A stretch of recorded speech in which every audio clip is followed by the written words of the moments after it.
দেখতে ওয়াকি টকির মতো। 4 সিমের মোবাইল ফোন, 4টা সিমই স্ট্যান্ড বাই থাকবে। একটা অ্যান্টেনা থাকার কারণে যে কোনো রিমোট এরিয়াতেও নেটওয়ার্ক থাকবে অনেক মজবুত। বিগ ব্যাটারির এই ফোনে একবার চার্জ দিয়ে ব্যবহার করতে পারবেন 8 থেকে 10 দিন। এই ফোনটি পাওয়ার ব্যাংকেরও কাজ করে।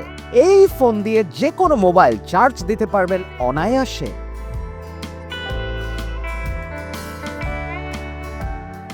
নেটওয়ার্ক বুস্টার অ্যান্টেনাগুলো চাইলে আপনি বড় করতে পারবেন, আবার চাইলে খুলেও রাখতে পারবেন। এই ফোনে ব্যবহার করা হয়েছে সবচেয়ে বেস্ট চিপসেট মিডিয়াটেক।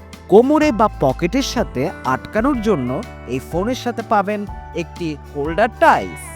ফোনটি অর্ডার করার জন্য এখনই শপ নাও বাটনে ক্লিক করুন অথবা স্ক্রিনে দেওয়া আমাদের হোয়াটসঅ্যাপ নম্বরে যোগাযোগ করুন।